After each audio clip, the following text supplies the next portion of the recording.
sebelum kita memulai pelajaran kita, ada baiknya kita ibadah dulu. Kita bernyanyi dari setia setialah. Ya, mari kita bernyanyi 1, 2, 3 ya. Setia setialah, setia sampai mati, seperti Tuhan Yesus, setia sampai mati. Apakah balasanmu untuk kasih setianya? Setia setialah, setia sampai mati. Mari kita berdoa. Terima kasih Tuhan, terima kasih Yesus atas berkat yang Kau berikan pada saat ini kami bisa belajar pada pagi hari ini. Ya Tuhan, kami akan memulai mata pelajaran kami yaitu dengan topik kesetiaan, hidup dalam kesetiaan. Biarlah itu menjadi bisa kami aplikasikan dalam kehidupan kami sehari-hari.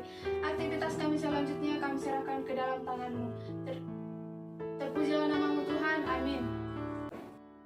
Baik, sebelum kita masuk ke materi kita, Ibu akan mengambil daftar hadir. Jika Ibu panggil namanya, dijawab hadir ya. Ya Ibu. Narvi, hadir Bu. Ya. Susi, Hadir Bu. Melty, Hadir Bu. ya hadir semua ya. Baik. Baiklah anak-anak, kita memulai materi kita. Apakah kalian tahu materi kita pada hari ini tertulis di mana dengan judul mana? Enggak Bu. Iya, materi kita yaitu hidup di dalam kesetiaan. Hidup di dalam kesetiaan.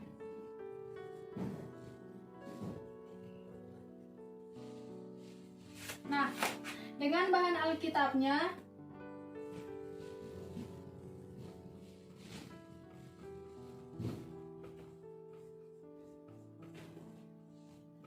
nah, anak-anak bisa membuka Alkitabnya masing-masing. Bahan Alkitab kita pada pagi hari ini tertulis di dalam Kejadian 29 ayat 13 sampai 28. Lalu bahan Alkitabnya yang kedua yaitu tertulis di dalam Mazmur 85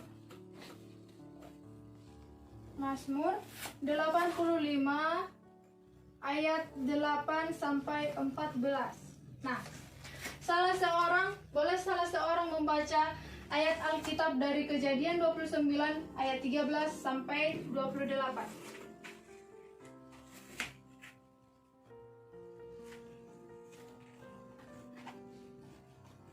Saya Bu. Baik, silahkan Nervi. Kejadian 29 ayat 13 sampai 28.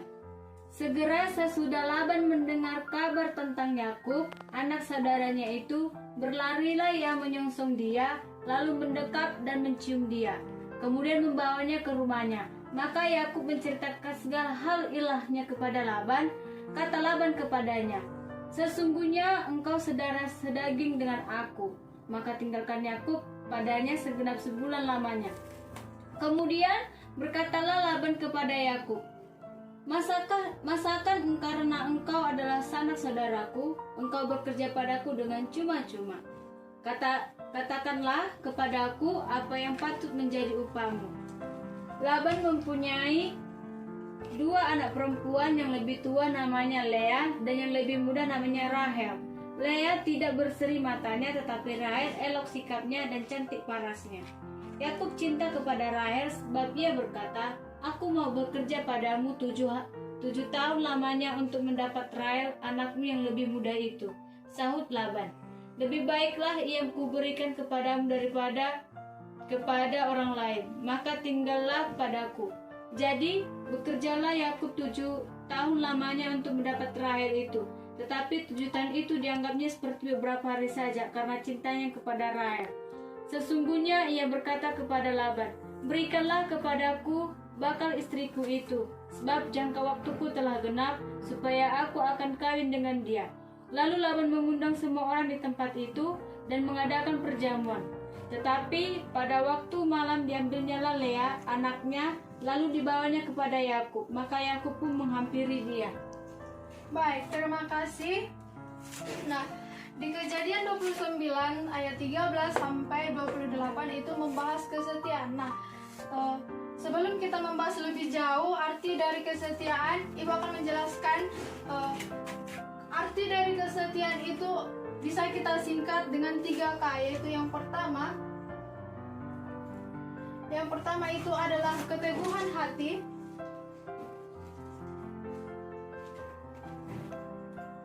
Keteguhan hati.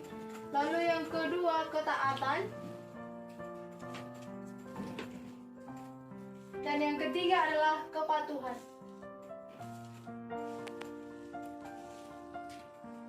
Nah, coba Nervi sebutkan arti kesetiaan yang ketiga ini.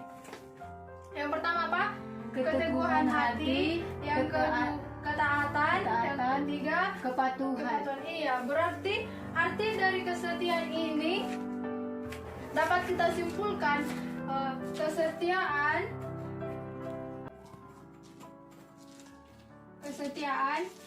adalah seseorang yang memiliki keteguhan hati, ketaatan, dan kepatuhan. Sekali lagi Ibu katakan, kesetiaan itu artinya adalah seseorang yang memiliki keteguhan hati, ketaatan, dan kepatuhan. Nah, Ibu akan memberikan satu ilustrasi tentang kisah Hagiko, di mana si Hagiko ini adalah seekor anjing dengan tuannya yang bernama Ueko. Sebentar, Ibu hapus dulu.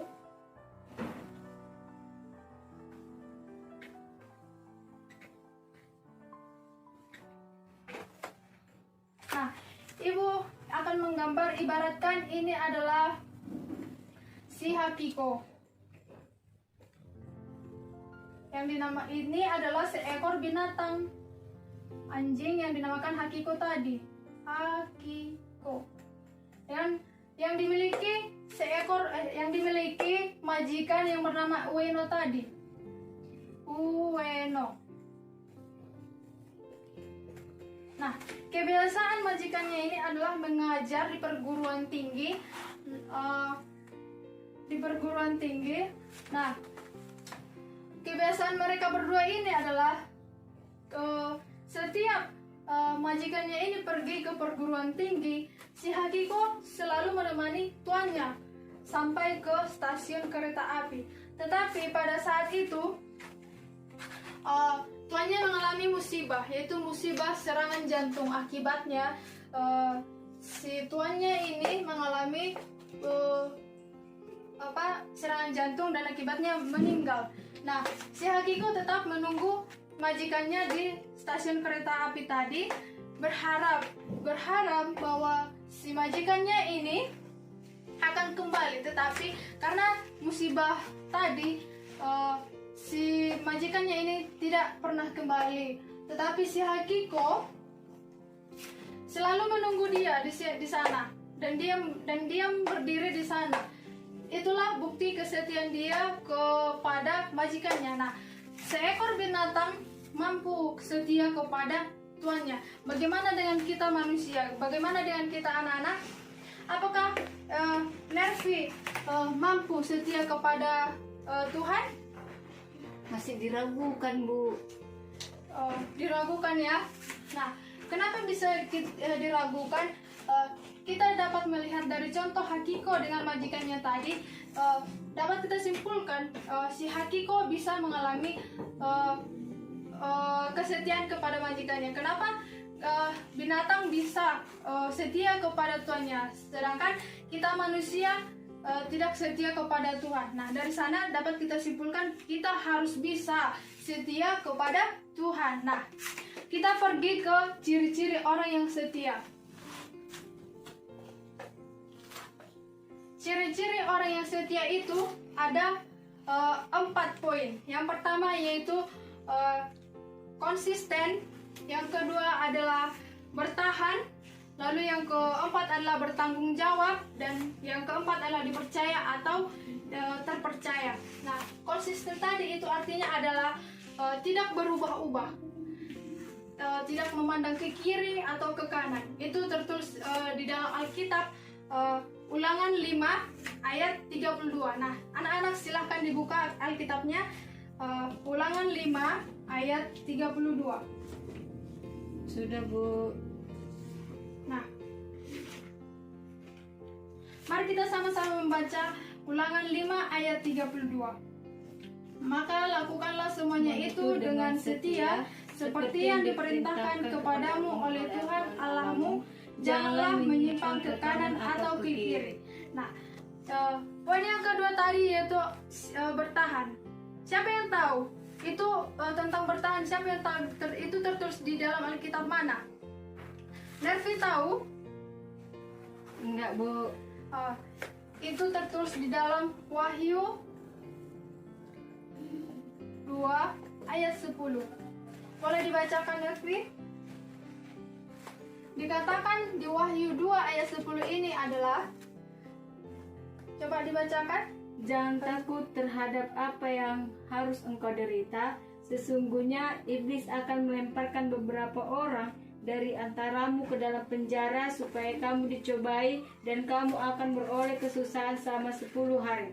Hendaklah engkau setia sampai mati dan aku akan mengaruniakan kepadamu mahkota kehidupan. Iya, dikatakan di sana di dalam Wahyu 2 ayat 10.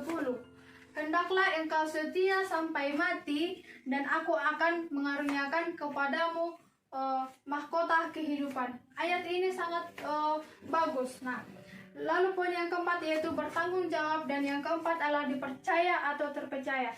Nah, kesetiaan ini adalah hal yang sangat penting hal yang sangat penting dan menakjubkan. Bisa itu di dalam Alkitab, Yohanes 3 ayat 16. Nah, kita lanjut. Nah, Ibu akan menjelaskan contoh-contoh tokoh Alkitab yang tidak setia kepada Tuhan. Nah, Nervi, siapa yang kamu tahu contoh Alkitab yang tidak setia kepada Tuhan? Yudas Iskariot, Bu. Iya, betul sekali. Yudas Iskariot. Yudas Iskariot itu adalah seorang murid Tuhan Yesus, ya, tetapi ia tidak setia kepada Tuhan. Kenapa? Karena ia menjual Tuhan Yesus dengan harga 30 perak. Hanya karena 30 perak, ia rela menyerahkan Tuhan Yesus dan menjualnya kepada orang lain. Lalu contoh kedua, dapat kita lihat. Contoh kedua, tadi Yudas Iskariot. Yang kedua yaitu Simon Petrus. Nah, Simon Petrus ini juga adalah salah satu seorang murid Tuhan Yesus, di mana si Simon Petrus ini menyangkal Tuhan Yesus dan tidak mengakui Tuhan Yesus. Itu berarti dikatakan bahwa si Simon Petrus ini tidak setia kepada Tuhan. Nah, lalu yang ketiga dapat kita ambil contohnya yaitu si Raja Saul, di mana Raja Saul sangat terkenal dalam memimpin kerajaannya. Nah, tetapi ia juga jatuh ke dalam dosa. Kenapa? Ia berdosa karena ia memusnahkan segala ternak yang baik untuk dipersembahkan kepada Tuhan. Nah, lalu kita pergi tokoh Alkitab yang setia kepada Tuhan. Tokoh Alkitab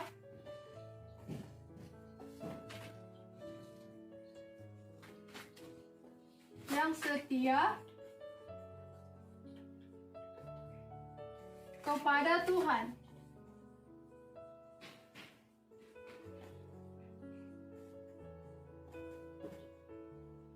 Siapa contohnya, Nervi? Contoh Alkitab, contoh tokoh Alkitab yang setia kepada Tuhan. Siapa yang kamu tahu? Daniel, Bu. Iya, tokoh Daniel. Tokoh Daniel itu yang bagaimana? tokoh Daniel itu sama dengan cerita Sadrak, Mesak, dan Abednego. Apakah Narfi tahu itu kisah dari Sadrak, Abednego, dan si Mesak tadi? Baik, Ibu akan jelaskan. Si Daniel ini tetap setia kepada Allah walaupun dia sudah dimasukkan ke dalam goa singa si Rasul Paulus. Nah, yang kedua yang tadi Ibu bilang tokoh Sadrak, Mesak, dan Abednego.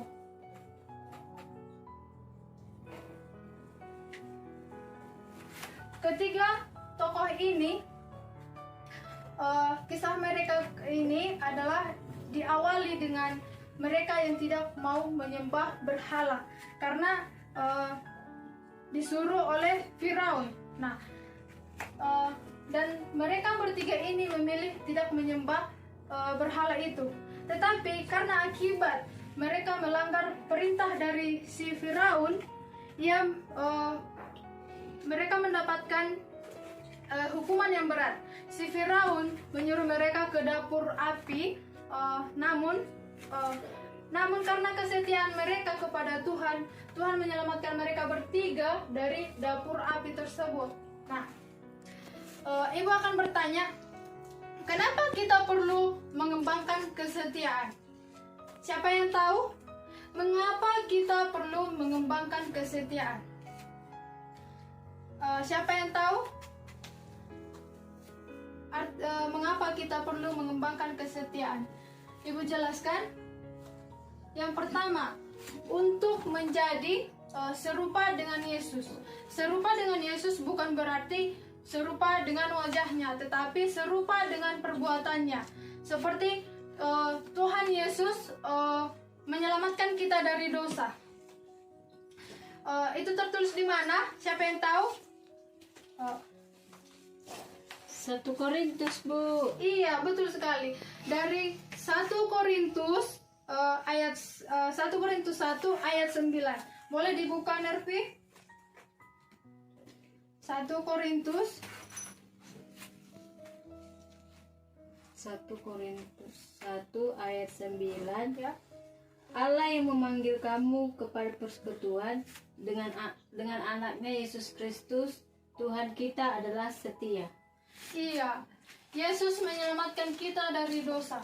Jika ibaratnya ada salah seorang teman kita yang butuh bantuan, apakah kita harus menyelamatkan dia? Betul kan? Kita harus menyelamatkan kita. Tuhan Yesus bisa menyelamatkan kita dari dosa. Mengapa kita tidak bisa? Ya. Lalu yang kedua, Tuhan setia memberikan jalan keluar. Itu tertulis di dalam 1 Korintus 10 ayat 13. Boleh dibaca, Nervi? 1 Korintus 10 ayat 13. Pencobaan-pencobaan yang kamu alami ialah pencobaan-pencobaan biasa yang tidak melebihi kekuatan manusia, sebab Allah setia dan karena itu Ia tidak akan membiarkan kamu dicobai melampaui kekuatanmu. Pada waktu kamu dicobai, Ia akan memberikan kepadamu jalan keluar sehingga kamu dapat menahan. Iya, Yesus setia memberikan jalan keluar.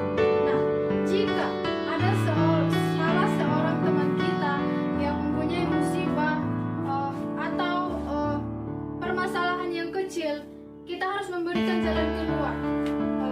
Baik itu pendapat, baik itu nasihat, yang intinya kita harus memberikan jalan keluar serta membantu kawan kita. Nah, ya, lalu yang ketiga, Yesus setia mengampuni dosa. Yesus setia mengampuni dosa manusia. Nah, itu tertulis di dalam 1 Yohanes ayat 1 sampai 9. Nah, dikatakan di 1 Yohanes 1 ayat 9 itu, Yesus mengampuni dosa. Kita ibaratkan kawan kita, ada yang bermasalah dengan kita. Nah, si A mengalami kesalahan kepada si B. Nah,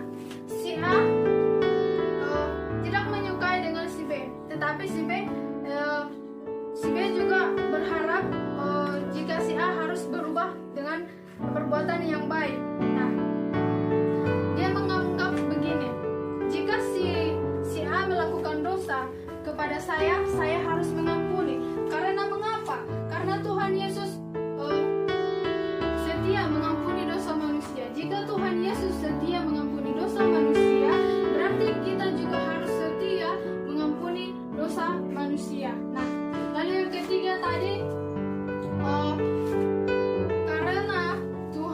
karena kesetiaan itu adalah kualifikasi untuk mendapatkan berkat dari Tuhan. Ibu tulis di sini, karena setia adalah kualifikasi untuk mendapatkan berkat dari Tuhan.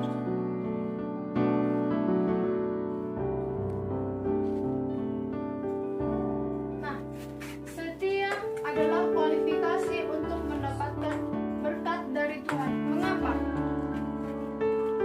Berkat apa yang dimaksudkan di sini? Yaitu berkat sepertinya sekarang ini keadaan kita di sini sehat.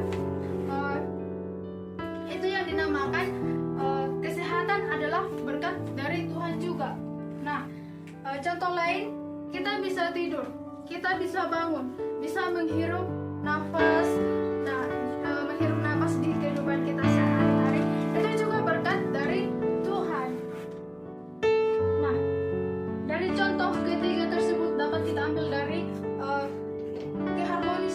keharmonisan keluarga, itu juga berkat dari Tuhan. Lalu kelancaran studimu, itu juga adalah berkat Tuhan. Banyak yang dimaksud dengan berkat Tuhan, seperti yang Ibu jelaskan tadi, keharmonis, kelancaran, bisa menghirup udara, bisa kesehatan yang kita alami sekarang. Nah, kesimpulan dari materi kita pada saat ini dapat kita simpulkan, yaitu yang terdapat di dalam Wahyu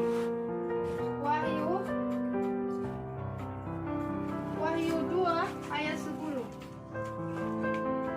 Siapa yang ingat tadi Wahyu 2 ayat 10?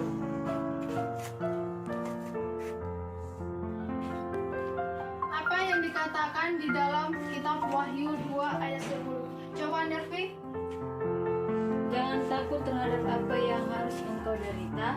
Sesungguhnya iblis akan melemparkan beberapa orang dari antaramu ke dalam penjara, supaya kamu dicobai, dan kamu akan beroleh kesusahan selama 10 hari.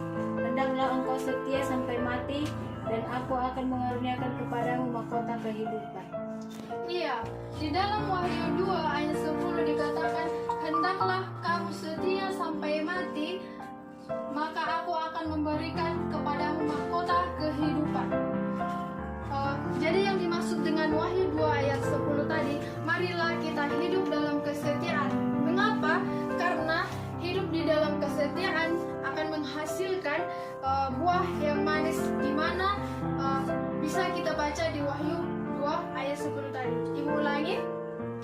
Dari Wahyu 2 ayat 10 ini, mari kita hidup dalam kesetiaan, karena hidup dalam kesetiaan akan menghasilkan buah yang manis.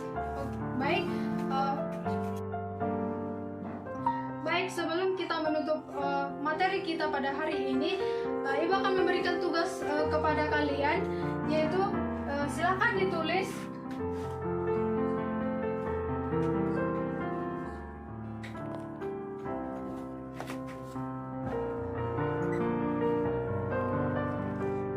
soalnya adalah tuliskan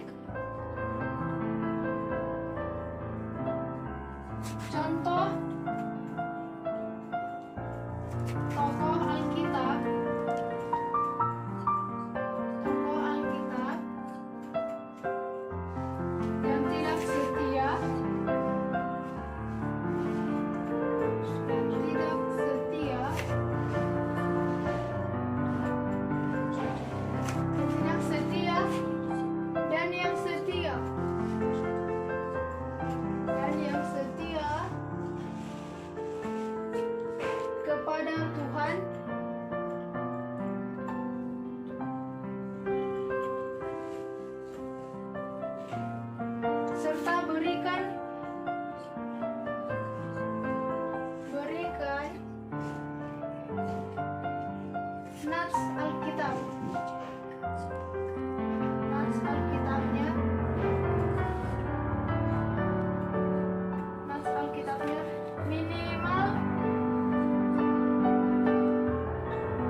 Terima kasih Tuhan.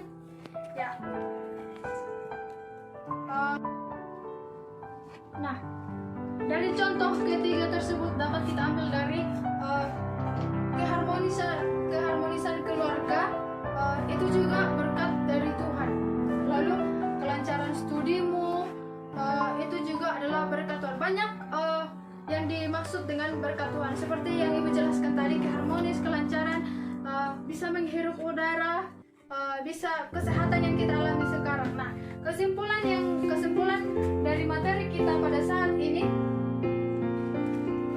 dapat kita simpulkan, yaitu yang terdapat di dalam Wahyu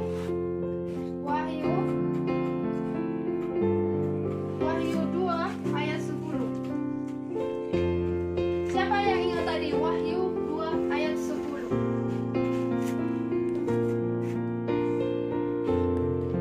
Apa yang dikatakan di dalam kitab Wahyu 2 ayat 10? Coba Nervi.